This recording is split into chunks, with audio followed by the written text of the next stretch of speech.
Hi everyone, my name is Deasy Pane from National Development Planning Agency of Indonesia. I would like to present a paper co-authored with Arianto Patunru from Australian National University. The title of the paper is The Role of Imported Intermediate Inputs in Firm Productivity and Export, Evidence from Indonesia. As you may already aware, there's an increase of protectionism all over the world. The trade war between China and the US since around 3 years ago started the trend of nationalism. At the time, President Trump increased the tariff of steel and aluminum to reduce the import of those products in order to protect upstream industry in the US. Since then, the war escalated to many other products and some other countries. Moreover, some emerging countries such as Indonesia and India also started to re-adopt the old import substitution policy by applying tariffs and non-tariff measures for imported products, hoping to improve their domestic industries.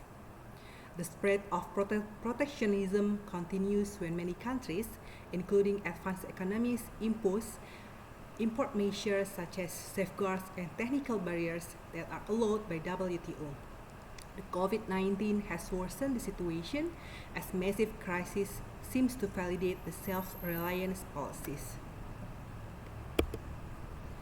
Against these growing populist views, our paper is asking whether imported products, especially importing inputs, have causal impact to raise total factor productivity and also export performance.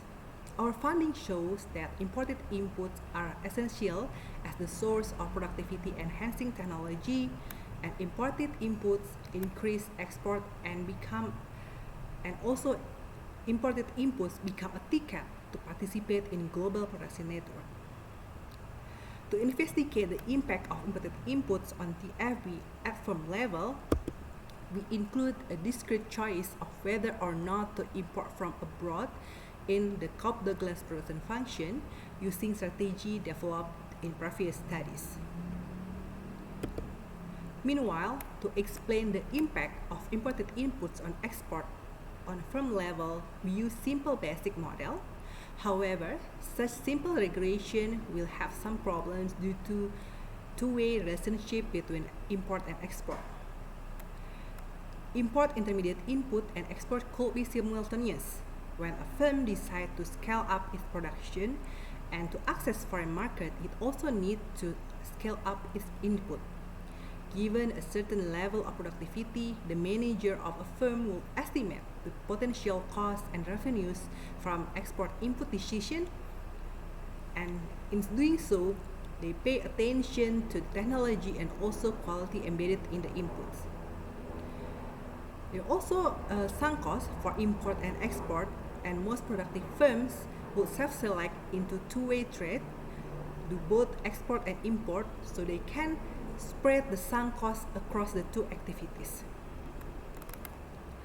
Also, if a firm has been exposed to foreign market by doing import or export, its productivity could be further increased due to learning mechanism, which in turn affect its export or import performance. The simultaneous relation could be stronger for firms operating within production network, both import and where their import and export decisions are mostly might be taken by the lead firms at the headquarter office. To reduce such problem, we instrument the import variable with variables of cost of imports of intermediate inputs. We construct variables of import-weighted input tariffs and import-weighted real exchange rates using microdata at product country level as 6 digits of harmonized system. As for the dataset in our paper, we use various dataset of unbalanced panel for 5 years. First, we use industrial statistics from Central Bureau of Statistics of Indonesia that contains detailed information of plants that has 20 employees or more. It has information needed about plant characteristics that used in the model. Second, we utilize detailed custom data of exports and import of manufacturing firms This data has very detailed information of products in 10 digits of harmonized system of import and export from or to various countries. Third, we use tariff data from train database, both applied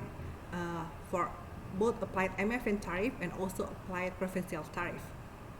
And fourth, we use Pane world table to calculate and construct the weighted exchange rate indices. In this study, we used two definitions of imported input. The first one is import value and the second one is import variety.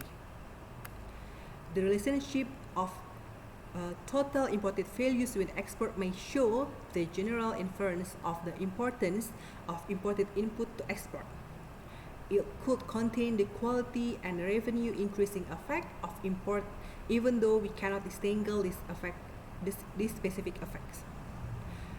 While the number of import varieties might provide richer explanation, as import varieties have become an important source of gains from trade via the love of variety.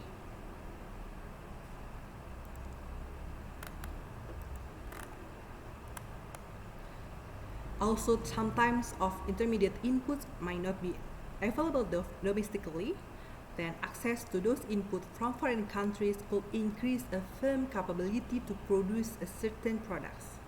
And access on more varieties of imported input could give firm opportunity to be more efficient in expanding their output because they have more choice in managing their inputs.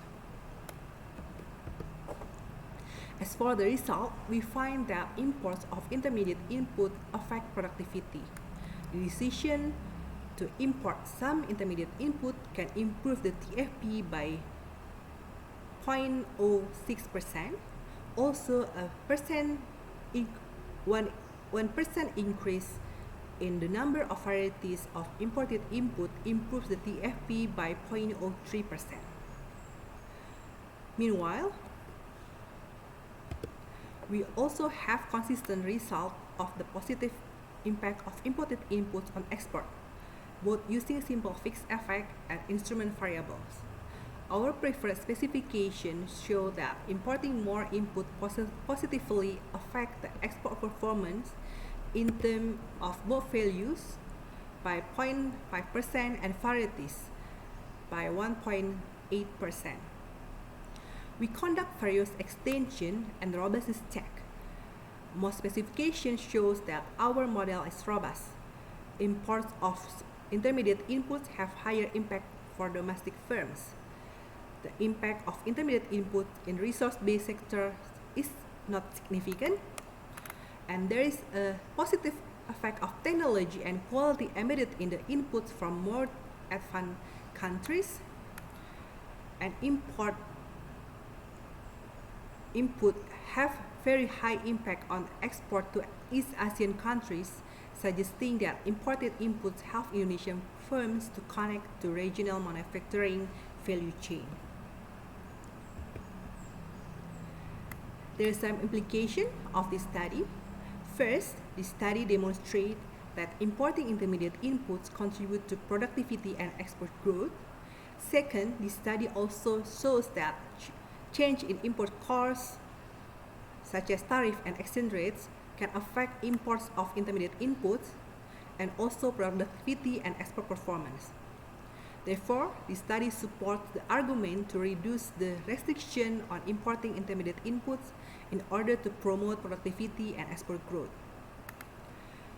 Finally, the study can inform policy in dealing with increasing call for protectionism and mercantilism all over the world, where the imports are seen as the threat to the economy.